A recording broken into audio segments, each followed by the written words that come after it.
고난주간 특별 새벽기도회 다섯 번째 날 예배를 찬송가 229장 1절과 2절, 3절, 6절을 부르시면서 시작하겠습니다.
기도하시겠습니다.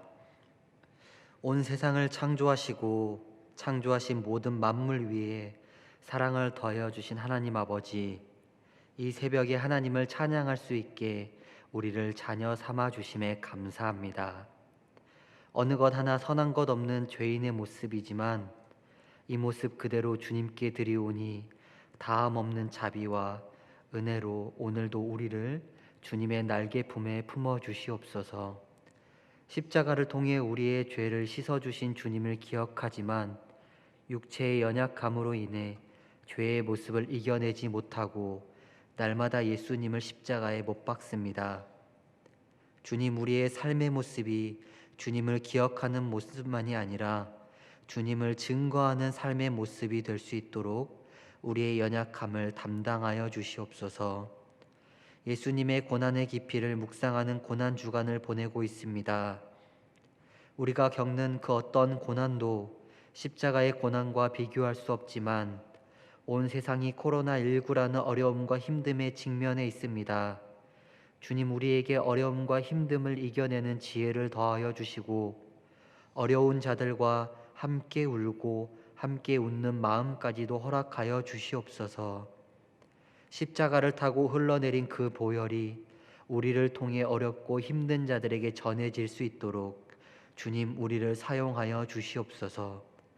오늘 말씀 전하시는 담임 목사님의 말씀을 통해 보혈의 능력인 거룩의 회복이 일어날 수 있도록 주님께서 친히 목사님을 주관하여 주시옵소서. 오늘 예배드리는 모두가 하나 되어 주님을 더욱 사모하게 하시고 예배를 통해 만난 하나님을 삶으로 드러내는 우리가 될 수 있도록 친히 인도하여 주시옵소서. 사랑이 많으신 예수님의 이름으로 기도드립니다. 아멘.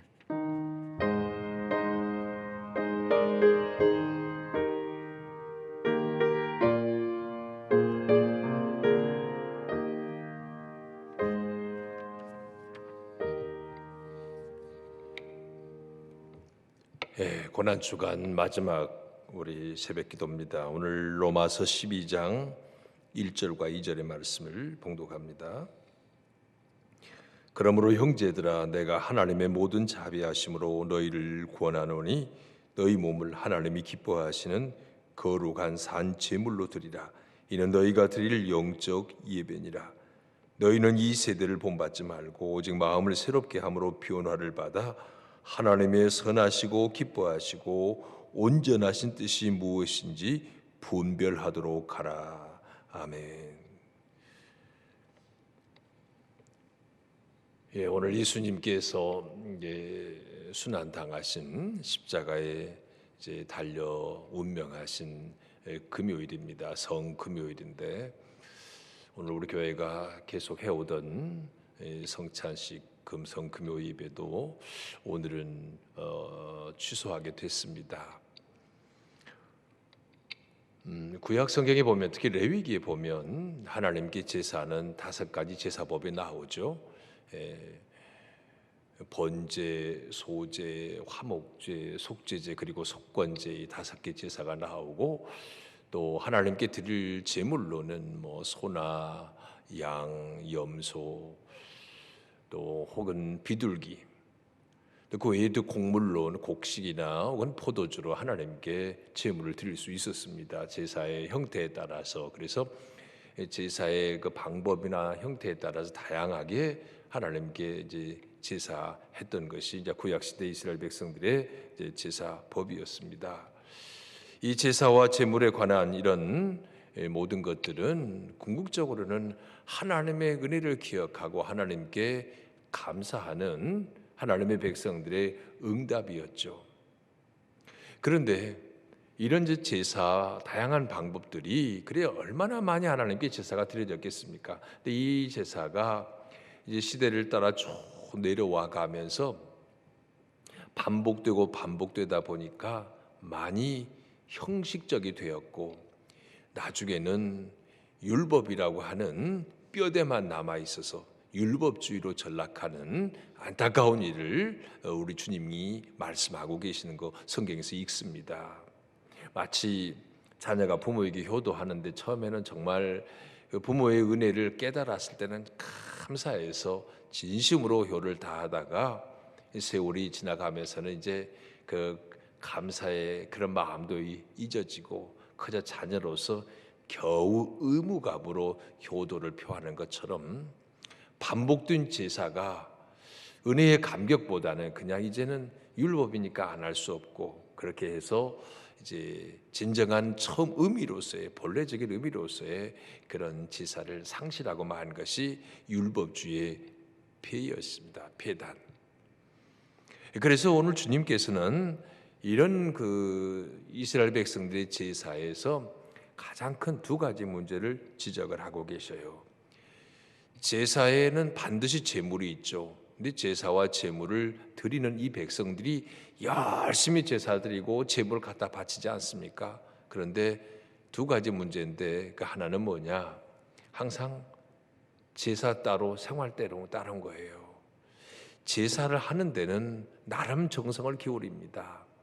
어떤 뭐 비싼 짐승을 좋은 흠 없는 짐승을 그래서 형식은 다 갖춰서 성전에서 하나님께 제사하는데 성전 밖에 나오면 나는 하나님과 아무 관계가 없는 사람이야. 이렇게 삶을 살아가는 걸 보고 하나님이 매우 섭섭하셨습니다.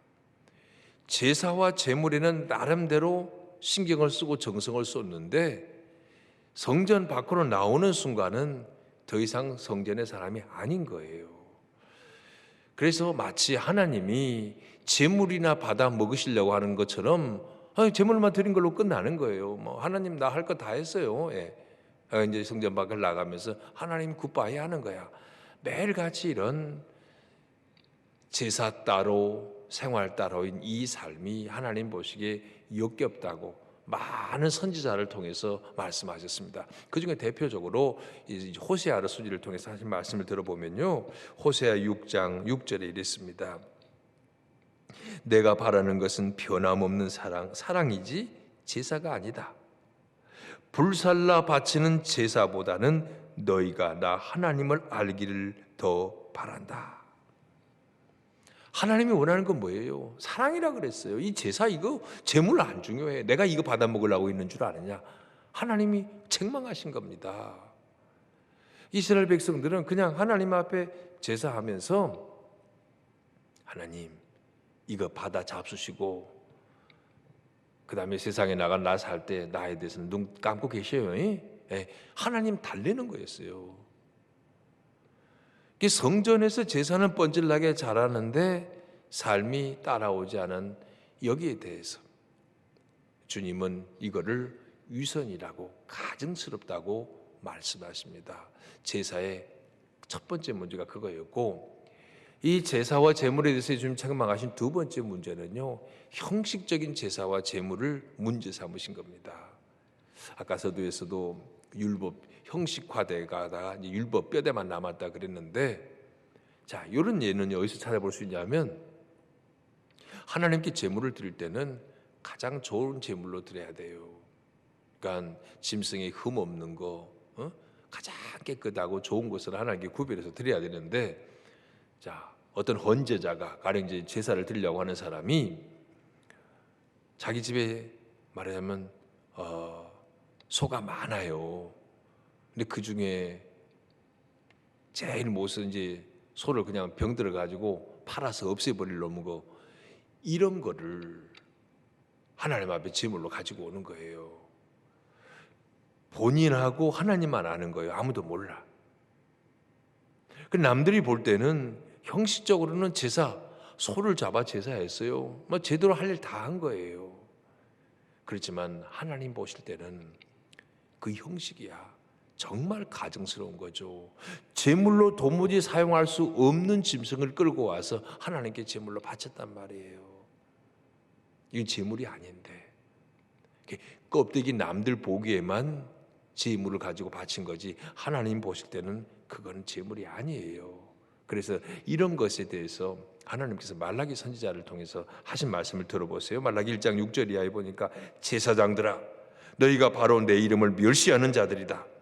눈먼 짐승을 제물로 바치면서도 괜찮다는 거냐? 절뚝거리거나 병든 짐승을 제물로 바치면서도 괜찮다는 거냐? 그런 것들을 너희 총독에게 바쳐봐라. 그가 너희를 반가워하겠느냐? 너희를 좋게 보겠느냐? 나 만군의 주가 말한다. 너희 세상적인 지도자 총독에게도 이런 거 갖다 바치면 혼날 거야. 받을 줄은 이놈 가만 안 둘 거라고 말이야. 그런데 하나님 앞에 이런 거 바쳐? 하나님이 대단하게 책망하고 계십니다. 은혜가 충만할 때는 아무리 들어도 안 아깝죠. 내 은혜가 떨어지고 나면 하나님께 드리는 거 아까워요. 그 막 내 돈을 막 하나님께 그냥 거저 빌려주는 느낌이에요. 은혜 충만할 때는 안 그런데. 그리고 또 안 바치자니 마음이 영케운치가 않아요. 그래서 바치기는 바쳐야 되겠고, 바치자니 좋은 거 바치자니 아깝고, 그러니까 형식 모양만 내는 거예요. 진짜는 못하고. 그들이 제사와 제물로 아주 열심히 사람들이었는데 이 백성들이 결과적으로는 하나님 앞에 형식적인 것만 드렸다는 얘기입니다. 그래서 하나님의 진노를 받은 거예요. 이런 두 가지 잘못된 태도에 대해서 예수님께서도 이제 말씀하고 계시는데, 대표적으로 마태복음 23장 23절에 보면 이렇게 주님 말씀하셨어요. 율법학자들과 바리새파 사람들아, 위선자들아, 너에게 화가 있다. 너희는 박하와 회양과 근처의 11조는 드리면서 정의와 자비와 신의와 같은 율법이 더 중요한 요소들은 버렸다. 그것들도 소홀히 않아야 했지만 이것들도 마땅히 행해야 한다. 눈먼 인도자들아, 너희는 하루살이는 걸러내면서 낙타는 삼키는구나. 이 율법주의자들이 얼마나 이 11조를 잘했는지 여기 보면 박하, 회양, 근체, 이건 음식 재료나 약 재료거든요. 율법에 이런 것은 11조 조항에 안 들어 있습니다. 안 해도 괜찮은 거예요, 말하자면. 그런데 11조 철저히 한다고 자랑하고 싶어가지고 안 해도 되는 11조까지 한 겁니다. 그리고 그들은 유대인들이 뭐라고까지 말했냐면 우리는 11조 하지 않은 그런 음식물을 먹지도 않는다. 이렇게 떠벌리고 다녔습니다. 외형적으로는 아무 문제 없이 11조를 너무나 완벽하고 철저하게 한 거예요. 그런데 하나님 보실 때는 가증한 거였습니다. 뭐라고 그랬어요? 오늘 아까 읽은 말씀에 정의와 자비와 신의 같은 율법의 더 중요한 요소를 버렸다 그랬습니다. 정의 그리고 신의, 그리고 뭐라고 했어요? 여기 보면 정의와 신의와 자비, 율법보다 더 중요하다 그랬어요. 이 말씀은 율법의 모든 정신 이런 것들이란 얘기예요. 이 외에도 많아요. 예를 들어 놓은 겁니다. 정의와 자비와 신의를 버리고 11조만 하는 거, 그 하나님의 아무 관심 없다고 그랬어요. 내가 그거 받아 먹으려고 있는 줄 아느냐, 이렇게 책망하고 계십니다. 오늘 예수님이 대제사장으로 거룩한 희생제물 되신 이후에 우리는 더 이상 하나님께 제사와 제물을 드릴 필요가 없게 됐습니다. 그래서 엄격히 말하면 우리가 이 기도할 때도 헌금 기도할 때도 이 제물을 받으십시오라고 기도하는 분이 있는데 엄격한 의미에서는 틀린 용어입니다. 이제는 제물이 아니고 하나님께 예물을 드린다는 건 맞아요. 근데 제물은 아닙니다. 제사와 제물이 아니고 지금은 하나님께 예배 드리는 신약의 시대를 우리가 살고 있습니다. 더 이상 구약의 제사와 제물에 매이지 않아요. 우리는 예배 드리고 하나님을 찬양하고 경배합니다.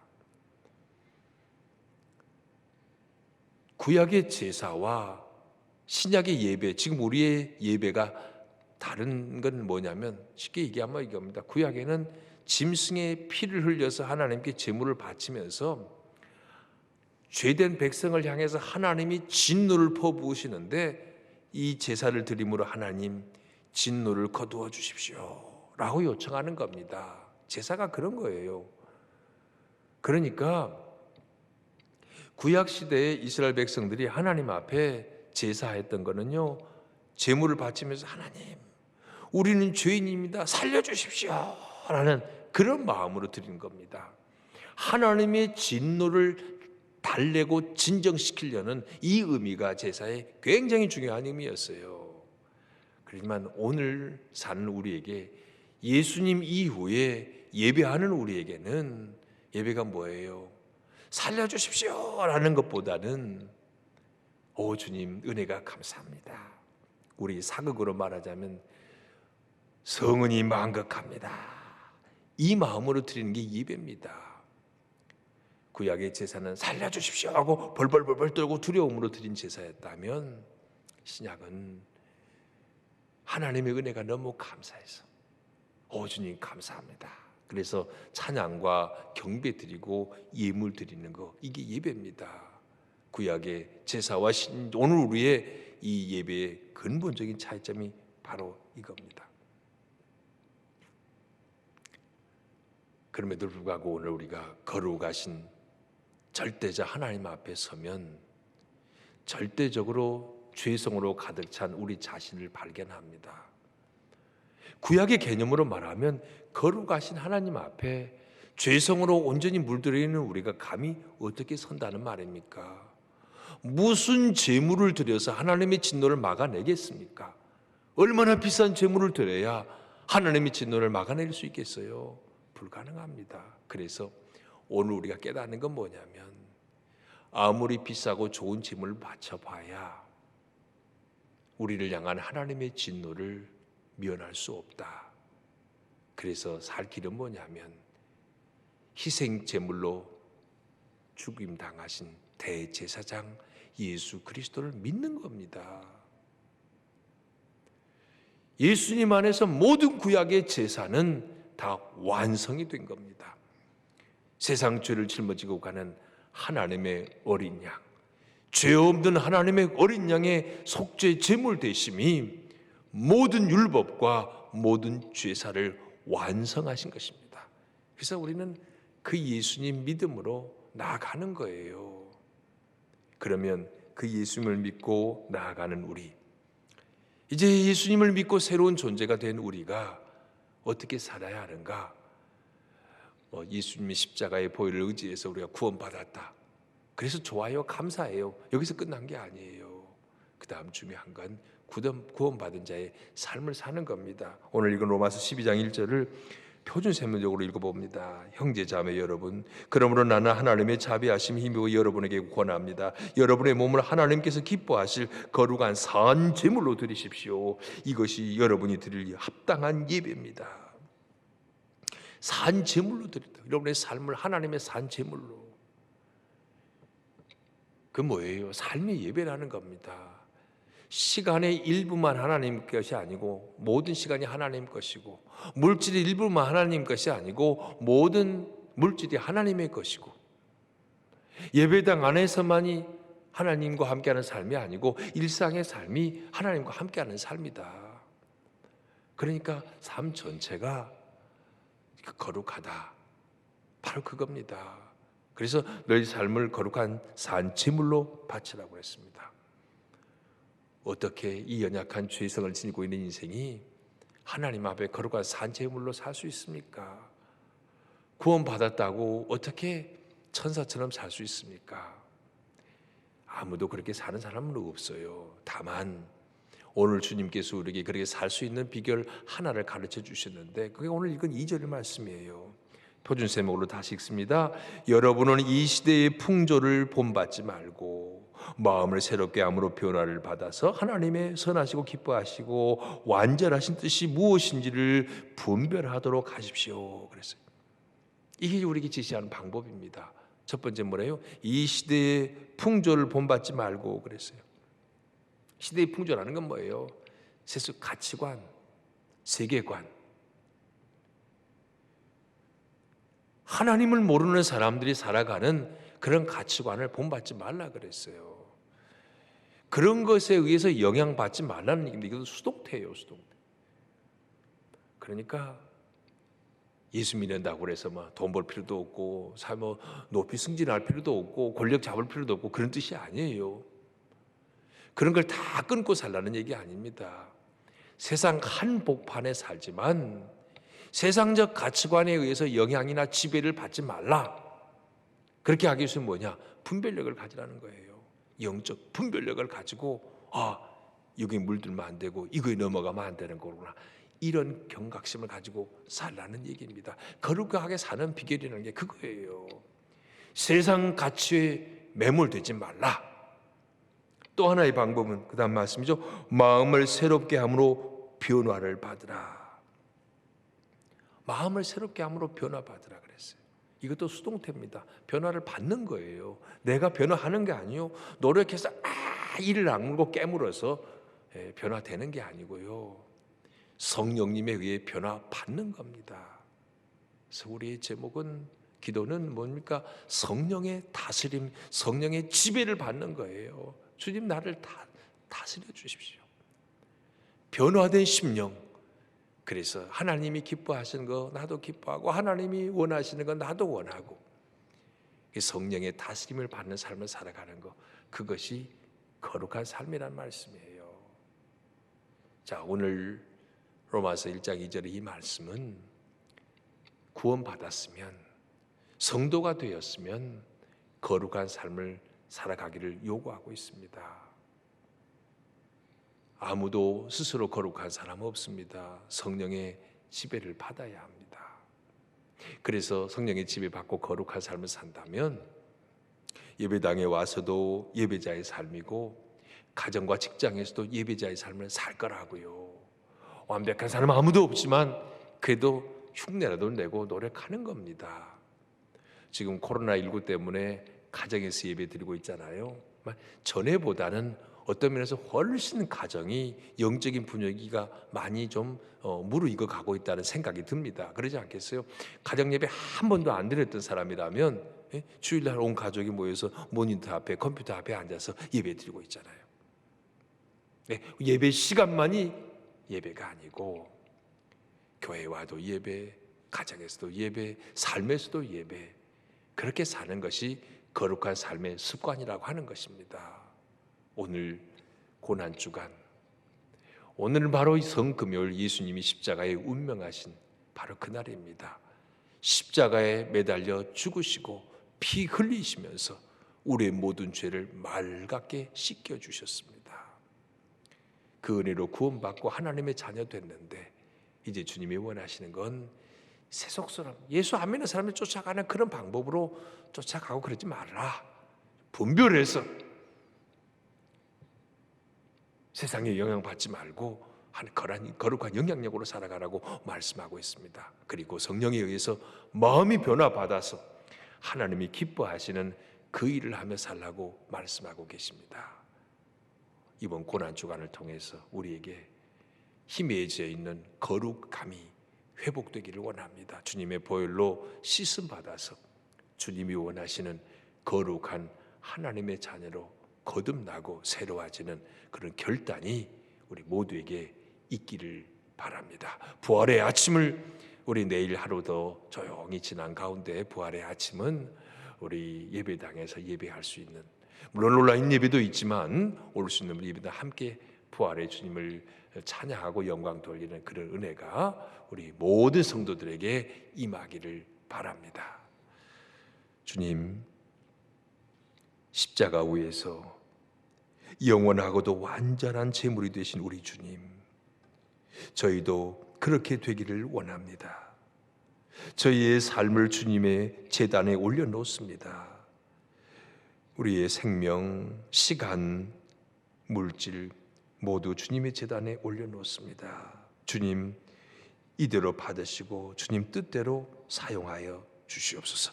우리를 그렇게 인도해서 우리의 매일의 삶이 주님의 씻어주심을 따라 거룩한 삶을 살아가는 하나님의 거룩한 백성들이 되게 하여 주시옵소서. 이제 내일 지나고 모레 부활의 아침, 영광스러운 부활의 아침을 주님의 전에서 맞이할 수 있도록 은총 내려 주시옵소서. 우리의 십자가 지시고 부활의 소망을 주신 주 예수 그리스도의 이름으로 기도하옵나이다. 아멘. 이제 오늘 마지막 시간에서 찬송과 함께 부르고 제가 축도합니다. 143장이죠. 1절, 2절, 5절 부르겠습니다.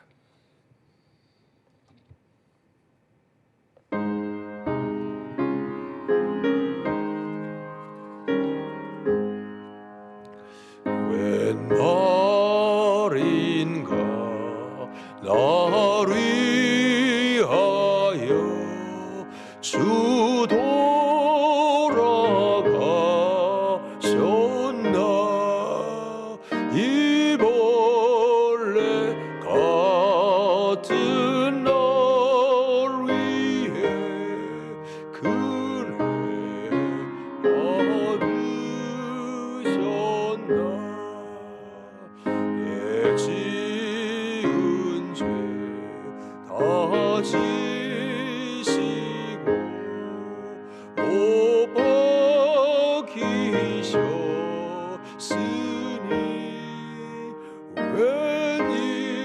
웬일인가 웬 은혜인가 그 사랑 그 셔랑 늘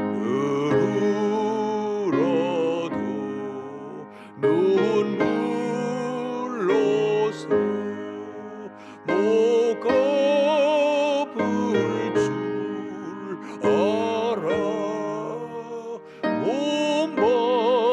몸밖에 드릴 것 없어.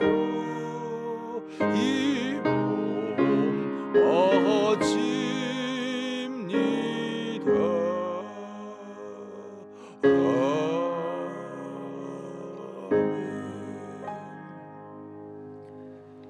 우리의 구원을 위해 십자가에 피 흘려 죽임 당하신 우리 주 예수 그리스도의 은혜와 독생자를 이 땅에 아낌없이 내어주신 하나님 아버지의 그 만극하신 사랑하심과 우리 안에 감동 그리고 위로 교통케 하시는 성령님의 놀라우신 축복이